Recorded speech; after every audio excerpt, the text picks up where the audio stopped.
Sabtu hadiri kajian pemikiran Islam disampaikan oleh S1, S2, S3 dari Al-Azhar University, Dr. Amri Fatmi LC MA. Andai saya tinggal di Banda Aceh, demi Allah. Andai saya tinggal di sini, demi Allah. Andai saya tinggal di sini, saya akan mendengar, saya akan menulis, saya akan mencatat, saya buatkan jadi buku. Dari mana kau tahu? Karena kulihat ada 3 tanda: pohon kayu bersimpu sujud, batu-batu bersimpu sujud, dan dari tadi ada awan yang selalu menaungi dia. Dan aku khawatir nanti dia dibunuh oleh orang Yahudi. Bawalah dia pulang, karena Yahudi sedang menanti Mesias juru selamat di akhir zaman, dan mereka tunggu-tunggu itu ternyata sudah datang, dan mereka benci kepada dia. Kenapa mereka tak suka pada dia? Karena dia dari keturunan Man ana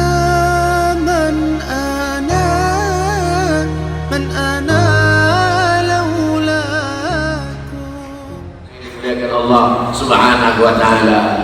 Nabi kalau dia bangun tidur waktu masih kecil-kecil, Nabi itu kalau dia bangun tidur rambutnya seperti sudah tersisir rapi. Saya ada foto saya waktu kecil, simpan di rumah. Foto saya waktu masih kecil, pipi saya putih pakai bedak. Saya tanya almarhumah mak saya, mak ya, kenapa pipiku ini dibuat putih? Kau kan hitam. Jadi asal sudah memandikan, kata mak saya almarhumah, asal sudah memandikan, orang asal jumpa mesti bertanya, anak ibu ini udah mandi ya? Karena kau hitam. Jadi gimana mak? Aku ambil bedak, aku campur air, aku tempel-tempelkan. Jadi orang tak bertanya lagi, apa sih udah mandi kan? Nabi Muhammad SAW kalau dia bangun tidur seperti sudah mandi, rambutnya tersisir rapi, bersih, macam orang udah mandi.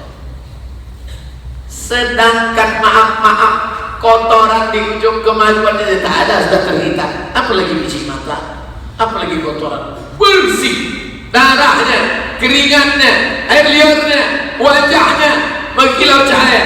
Makanya Abdullah bin Salam sebelum dengar ceramahnya sudah bersyahadat, asyhadu an la ilaha illallah wa asyhadu anna Muhammadar Rasulullah. Orang lain menyambut tala'al badru alaina.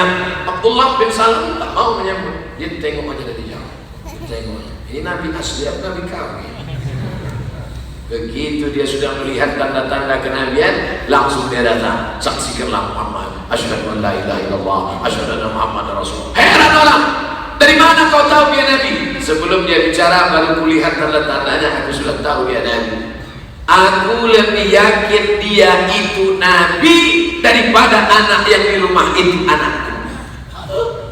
Aku lebih yakin dia Nabi 100% daripada yang di rumah itu anakku. Orang heran, kenapa kau bicara begitu? Dari tanda-tandanya yang kubaca dalam kitab suciku, Taurat dan Injil, aku yakin dia Nabi 100%. Anakku di rumah aku tak yakin, karena boleh jadi istriku berselingkuh. Kenapa Bahira mengatakan pulangkan anak ini? Panas, berteduhlah Abu Talib, ayah Ali. Abu Talib, Ali belum lahir lagi. Jarak Ali dengan Nabi 30 tahun. Waktu itu Nabi masih kecil, Ali belum lahir. Di bawah Abu Talib lah keponakan yatim yang tak berayah, tak beribu, piatu ini berdagang.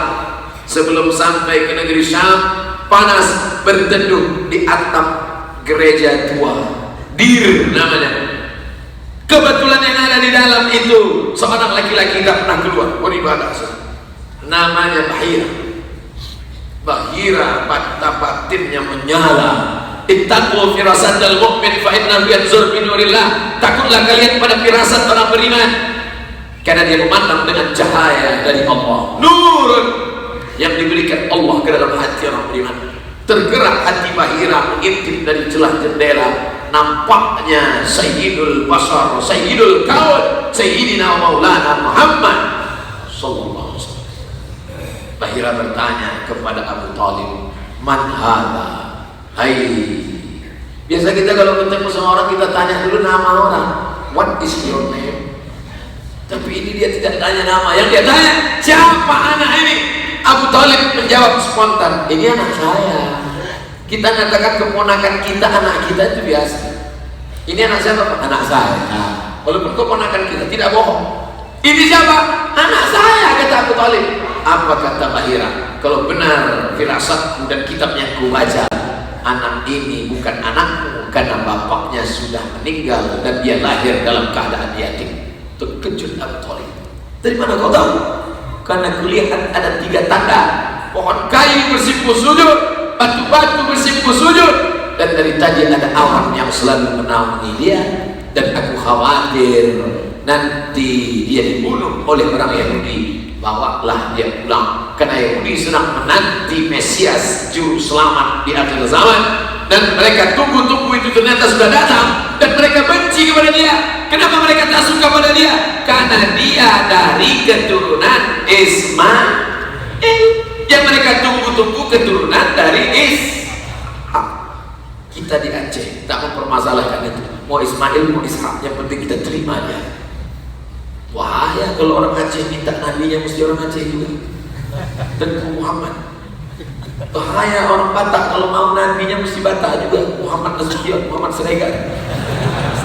Kita di Nusantara tak pernah mempermasalahkan dia dari jalur Ismail atau Ishak.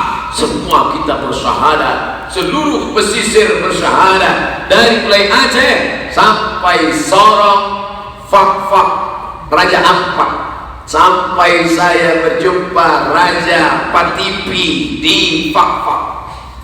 Masih ada. Ke rumahnya saya sampai, saya mau lihat mana itu Raja. Al-Quran yang dulu sampai pertama kali ke kampung halaman kalian, dibukanya lah Al-Quran dari kulit kayu, sampulnya dari kulit rusa. Qurannya kulit kayu, sampulnya kulit rusa. Dari mana ini Raja? Apa kata dia? Dari Pasai, dari Aceh. Ulama dari Aceh membawa Quran kulit kayu dengan sampul kulit rusa sampai ke Raja Patipi di Fak-Fak, di pesisir Pulau Papua. Allahu Akbar. Saya sampai ke sana naik pesawat 8 jam baru sampai. Bayangkan mereka dulu dipukul ombak, di pas gelombang dakwah. Menyampaikan apa ini? Menyampaikan sunnah Nabi Muhammad sallallahu alaihi wasallam. Qaulin, ucapan Nabi, fi'lin, perbuatan Nabi, takririn, ketetapan Nabi, sifatnya khalqiyatin, fisik Nabi, dari mulai tapak tangan Nabi, ketiak Nabi, pipi Nabi, keringat Nabi, darah Nabi, wa khuluqiyatin, khuluqiyah, akhlakul karimah, yang tidak lagi dia berpikir spontanitas, langsung saja. Begitu melihat ada seorang perempuan datang, Nabi langsung membuka sorbannya, dibukanya sorbannya, diletakkannya di atas pasir. Hai perempuan, duduk silakan. Heran orang semua, siapa perempuan ini? Kok baik sekali Nabi ke dia? Ternyata perempuan itu namanya Syaimah. Siapa namanya? Syaimah. Ya istrinya hamil kasih nama anak Syaimah. Masya Allah. Panggilan Syai, ya. Syai itu teh manis. Dibentangkan Nabi sorban di atas pasir, duduklah Syaimah. Sahabat bertanya, siapa ini ya Rasulullah? Syaimah, saudari perempuan sesusuanku, karena kami dulu sama-sama menyusu pada Halimatus Sa'diyah. Sekarang banyak anak perempuan saudara sesusuannya tak dipedulikannya. Kenapa? Sama-sama menyusu kepada Al-Baqarah. Sapi betina. Itu saudara sesusuanku. Sama-sama tak mau ke masjid kan? Biasanya sifat orang saudara sesuatu sama pun tak ada. Nauzubillah. Saudara yang dimuliakan Allah Subhanahu wa taala. Bagaimana bisa membangun masjid megah mewah? Malam tadi masjid megah mewah. Subuh ini masjid besar megah mewah. Ada yang dibangun pribadi, ada yang dibangun kerajaan negara. Tapi semua menunjukkan Nabi mengajarkan umat Islam mesti ekonomi mapan dan kaya. Man bana masjidan, siapa yang bangun masjid, banallahu mithlahu baitan fil jannah, dibangunkan untuknya satu tempat dalam surga. Alhamdulillah. Tak perlu cerita tentang orang Aceh kaya atau tak kaya, berduit atau tak berduit. Tengok saja Masjid Baitur Rahman, tengok saja keris-keris, tombak-tombak, rencong-rencong orang Aceh. Kepalanya emas, gagangnya gading gajah, gagangnya permata. Itu menunjukkan kaya raya. Sekarang dibangkitkan masjid tidak hanya sebagai tempat sholat, tempat zikir, tapi di Masjid Oman Al-Mahmud ada Baitul Mal wat Tamwil, BMT. Bait rumah, mal harta. Orang Arab menyebut mal, orang Barat menyebut mall. Tamwil bantuan, investasi, dana cair. Jangan sampai orang Islam terjebak rentenir, makan riba, modal tak ada. Masjid bukan hanya tempat orang menyembah Allahu Akbar, karena Nabi membangun dua tempat beribadah kepada Allah, Baitullah, masjid. Tapi ekonomi mesti mapan, Baitul Mal. Ini sekarang perjalanan pincang, datang orang minta modal. Ustaz, tolonglah saya mau, anak saya mau sekolah, kasihlah modal saya mau dagang. Banyak-banyak aja zikir. Astagfirullah, mati lah dia. Orang minta modal dikasih zikir. Kasih dulu modal, baru usaha, baru berzikir. Maka apa yang dilakukan oleh pengurus masjid, Masya Allah, Baitul Mal wat Tamwil, 10.000, 10.000, 10.000, 10.000, 10.000 saja satu orang kali 1.000 orang, berapa itu? 10 juta, sedikit kali. Kalau gitu kita tambahlah 100.000, 100.000, 100.000, 100.000 kali 1.000 orang, berapa itu? 100 juta. 100.000 kali kita 1.000 orang subuh ini. Tapi rasa-rasanya tak mungkin 1.000. 100.000, 100.000, 100.000, 1.000 orang, maka 100 juta terkumpul subuh ini. Kita sudah bisa membantu modal pedagang kecil. Pedagang kecil itu modalnya 5 juta. Tapi kalau sudah terjebak lintah darat, lintah ini air aja yang mendorongnya berkas, apa lagi naik ke darat? Habis 5 juta pinjam bunga 10 juta, terjebak. Maka banyak yang merubah akidah, merubah keyakinan, stres dan depresi. Jadi sunnah Nabi itu bukan hanya pakai jubah, pakai sorban panjang, jenggot, sholat ke masjid, berzikir, baju putih. Sunnah Nabi juga adalah membangkitkan ekonomi. Apa itu Nabi? Kenapa Nabi masuk pasar? Kenapa Nabi masuk ke pasar? Nabi masuk ke pasar dikritik di Madinah. Kenapa Nabi masuk pasar? Nabi itu mestinya sholat aja di masjid. Menunjukkan Nabi kita bukan hanya masalah ibadah. Nabi jadi panglima perang, Nabi naik kuda, Nabi memanah, Nabi pakai tombak. Tapi Nabi tak pernah membunuh orang. Nabi seumur hidup tak pernah membunuh orang. Nabi Muhammad masuk ke pasar, dimasukkannya tangannya ke tempat pedagang-pedagang. Ya sahibat ta'am, hei pedagang, hei orang yang jualan, kenapa ini basah di dalam? Ya Rasulullah, kena hujan tadi malam. Terus kalau aku biarkan ini basah gak laku, akhirnya ketimbun pakaian kering di luar, orang beli, masukkan saja cepat-cepat bungkus.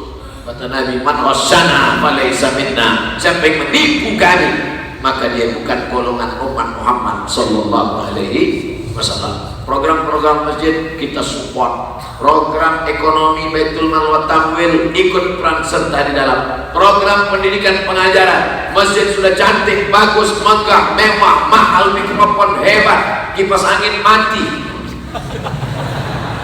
Karena kebetulan AC-nya hidup. Saya heran, kipasnya mati kok dingin ya. Luar biasa. Dari mana Ustaz tahu AC-nya hidup? Di depan AC itu kan ada hidup ya. Itu yang bergerak hidup, tidak bergerak mati. Sudah bagus, kita support program pendidikan, jangan sampai tidak datang.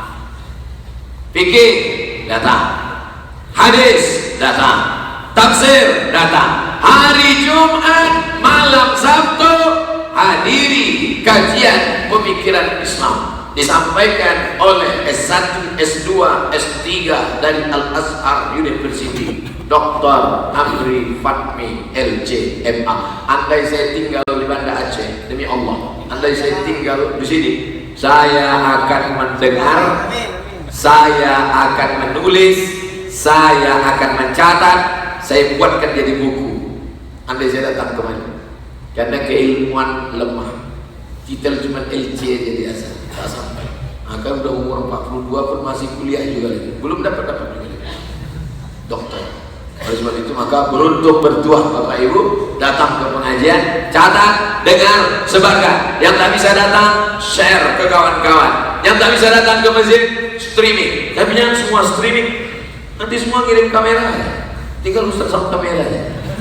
Datang, karena ada barokah ilmu, barokah kebaikan. Tidak hanya dengan Ustaz Amri, dengan Tengku, dengan Abu, dengan Abi datang. Karena dengan ilmu lah kita selamat berpegang pada Ahlus Sunnah wal Jamaah. Amin. Yang pertama. Jadi saya mulai jam 7, jam 6 saya mulai, sekarang sudah jam 7 lewat 2. Tetap di mana-mana 60 menit 600 ml. Walaupun air minum subuh ini 300.